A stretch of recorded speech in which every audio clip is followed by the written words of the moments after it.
Hello Moto. Masih ingat sama Motorola? Nama yang dulu pernah menjadi raja di industri ponsel dan juga menjadi inovator dalam teknologi komunikasi. Terus, apa yang membuat nama Motorola menghilang dari peredaran pasar ponsel? Walaupun akhirnya mereka kembali bersaing setelah diselamatkan oleh Lenovo. Kali ini kita bakal nyelotehin tentang perjalanan panjang Motorola, mulai dari awal mula berdirinya Motorola, puncak kejayaan, kejatuhan Motorola, dan terakhir bangkitnya Motorola dengan cerita baru. Jadi langsung aja kita celotehin dalam segmen Nyontek, nyelotehin teknologi.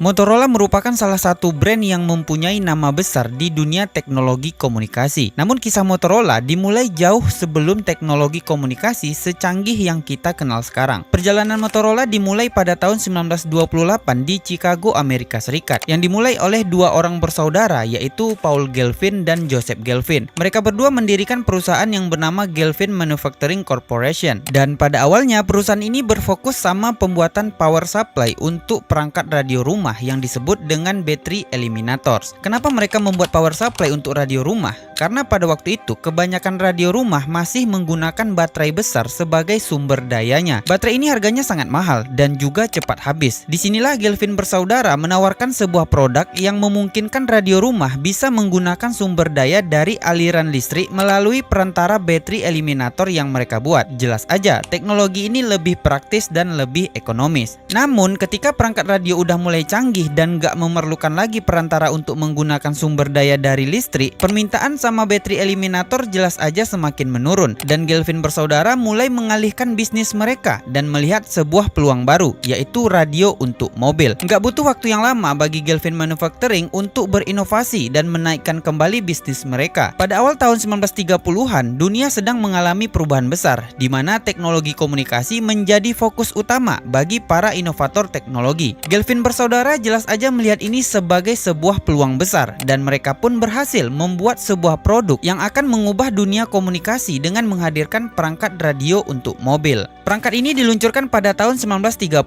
yang kemudian diberi nama dengan sebutan Motorola. Nama Motorola sendiri diambil dari gabungan kata motor yang merujuk pada mobil, sedangkan istilah Ola diambil dari akhiran kata yang waktu itu lagi populer dan digunakan oleh banyak perusahaan. Misalnya Victorola, Moviola, dan Crayola. Radio mobil Motorola ini langsung mencuri perhatian publik dan mulai mengubah cara mereka dalam mendengarkan musik ataupun mendengarkan berita. Kalau sebelumnya orang-orang mendengarkan radio dari rumah, kini mereka bisa mendengarkannya meskipun sedang dalam perjalanan. Mereka nggak cuma berinovasi dan membuat perangkat untuk konsumen biasa aja, tetapi mereka juga mengembangkan teknologi komunikasi yang dipakai sama pasukan militer. Pada saat Perang Dunia Kedua pecah, Galvin bersaudara memainkan peran penting dalam menyediakan perangkat komunikasi yang dipakai sama tentara sekutu. Mereka membuat perangkat-perangkat komunikasi kayak walkie-talkie SGR-300 dan SGR-536 yang digunakan oleh pasukan militer Amerika. Bahkan, teknologi komunikasi yang mereka kembangkan juga digunakan dalam program luar angkasa NASA, yang menunjukkan kalau Galvin Manufacturing menjadi salah satu pionir yang memiliki kontribusi besar dalam perkembangan teknologi komunikasi global maupun luar angkasa. Setelah berakhirnya Perang Dunia Kedua, tepatnya pada tahun 1947, produk-produk buatan Galvin bersaudara dengan merek Motorola menjadi sangat terkenal, yang membuat mereka memutuskan untuk mengganti nama perusahaan mereka, yang tadinya Galvin Manufacturing Corporation menjadi Motorola Incorporated.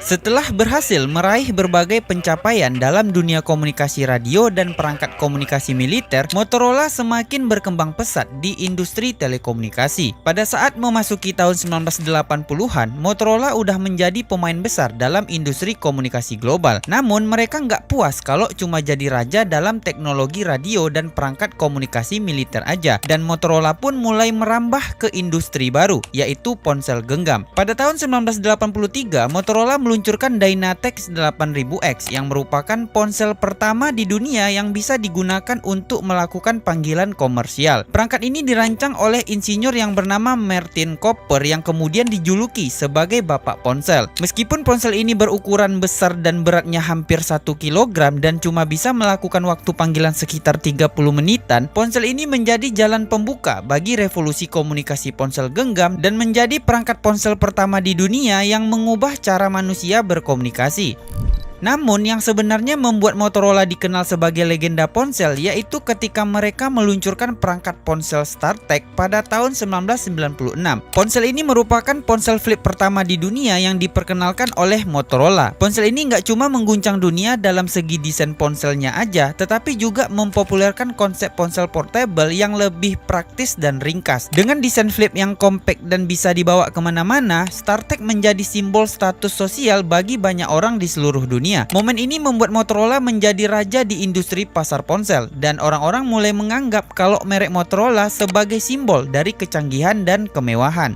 Keberhasilan StarTAC kemudian dilanjutkan dengan munculnya Motorola Razr V3 yang diluncurkan pada tahun 2004. Ponsel flip yang satu ini terkenal dengan desainnya yang sangat tipis dan futuristik. Dengan lebih dari 130 juta unit yang terjual, Razr V3 menjadi salah satu ponsel terlaris sepanjang masa. Ponsel ini nggak cuma sukses di pasar global, tetapi juga memperkuat dominasi Motorola dalam dunia ponsel sebelum tren smartphone mulai merubah segalanya.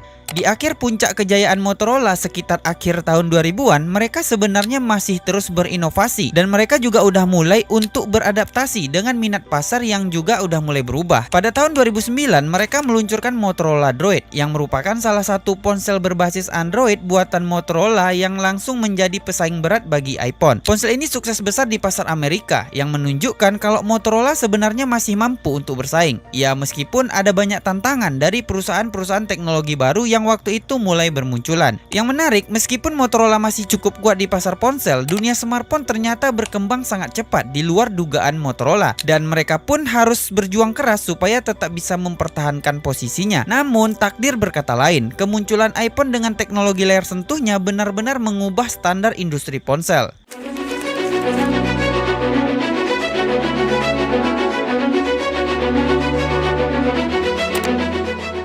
Awal mula runtuhnya kejayaan Motorola terjadi ketika datangnya revolusi smartphone dengan teknologi layar sentuh yang dibawa iPhone pada tahun 2007. Saat itu, Apple memperkenalkan smartphone pertama mereka yang langsung mengubah pandangan dunia terhadap teknologi smartphone. Sedangkan Motorola seolah-olah terjebak dalam kejayaan teknologi lama mereka. Meskipun mereka sempat memperkenalkan ponsel kayak Motorola Razr yang memecahkan rekor penjualan pada masanya, namun mereka sedikit terlambat untuk merespon perubahan besar yang sedang terjadi pada industri ponsel. Di sisi lain, pesaing-pesaing baru kayak Samsung dan HTC mulai beradaptasi dengan cepat untuk menggunakan teknologi layar sentuh yang waktu itu mulai jadi standar baru dalam industri ponsel. Mereka merilis perangkat Android pertama mereka yang menawarkan pengalaman pengguna yang lebih modern dengan harga yang lebih terjangkau. Sedangkan Motorola justru masih bertahan dengan ponsel berkeyboard fisik mereka yang waktu itu udah mulai terasa ketinggalan zaman. Masalah semakin besar ketika Motorola gagal untuk berinovasi dalam menghadirkan teknologi yang lebih canggih. Ditambah lagi, semenjak munculnya iPhone dan gempuran smartphone Android yang sangat masif, membuat Motorola mulai kehilangan pangsa pasarnya yang berdampak pada penjualan mereka yang semakin merosot tajam.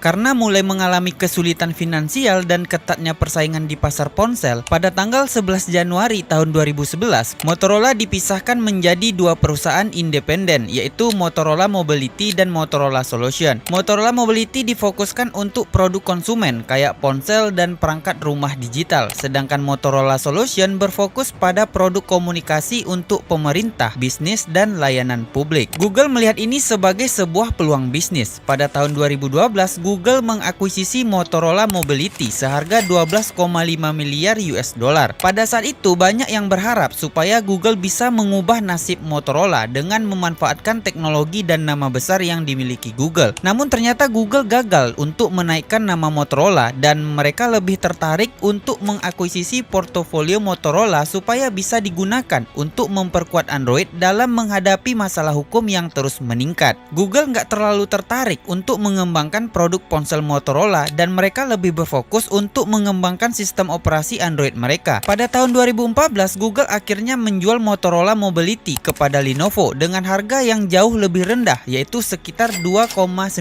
miliar US dollar. Sebuah tanda yang menunjukkan betapa menurunnya nilai Motorola di pasar ponsel. Setelah penjualan ini, Motorola secara perlahan menghilang dari radar industri ponsel dan semakin tertinggal dari merek-merek lain yang lebih cepat dalam merespon perubahan pasar dan teknologi. Meskipun begitu, masa kejayaan Motorola nggak akan pernah terlupakan. Namun, mereka juga harus menghadapi kenyataan kalau perubahan dunia teknologi itu bergerak sangat cepat. Dan terkadang perubahan itu bisa datang lebih cepat dari yang dibayangkan dan sulit untuk diantisipasi.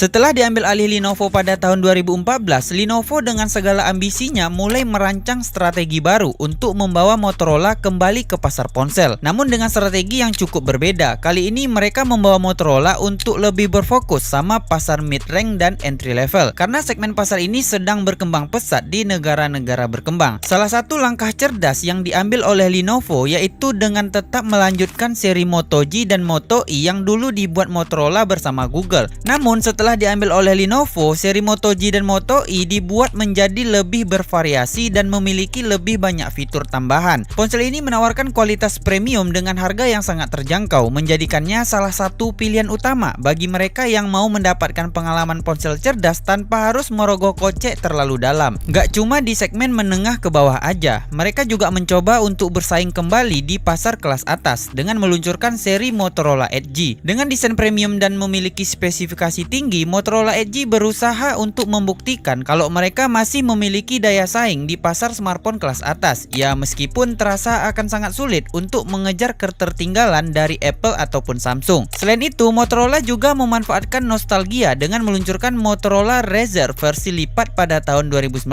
Namun kali ini Razr hadir dengan teknologi layar yang fleksibel yang memungkinkan ponsel ini bisa dilipat dan menjadikannya salah satu ponsel lipat pertama yang sempat mendapatkan perhatian besar. Meskipun harga ponsel ini terbilang tinggi, Razr versi 2019 ini menjadi simbol dari kebangkitan Motorola dalam menciptakan produk yang memadukan elemen nostalgia dan teknologi modern.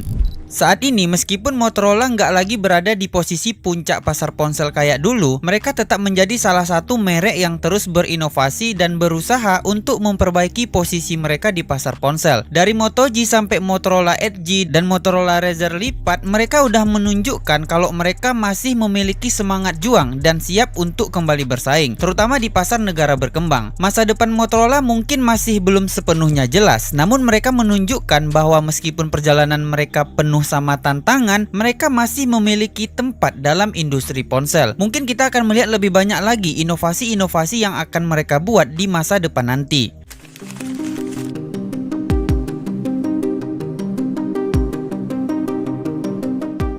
Terima kasih udah nonton video ini. Jadi gimana? Apakah kalian ada pengalaman menarik dengan merek yang satu ini? Coba komen aja. Kisah dan perjalanan Motorola emang sangat menarik dan memberikan pelajaran berharga. Dari yang dulunya menjadi pionir komunikasi, merajai pasar ponsel dengan desain ikonik, sampai hampir tenggelam karena kalah cepat untuk beradaptasi. Namun di tangan Lenovo, Motorola kembali menemukan jalannya sendiri. Meskipun persaingan tetap terasa sangat ketat. Motorola mungkin bukan lagi nama besar di dunia ponsel, tapi sejarahnya akan selalu dikenang sebagai salah satu pelopor industri komunikasi. Apakah mereka bisa berjaya kayak dulu lagi? Waktu yang akan menjawab semua ini. Yang jelas, Motorola masih ada dan siapa tahu suatu hari nanti mereka akan kembali mengejutkan kita. Terima kasih udah nonton video ini. Aku Dar dan subscribe.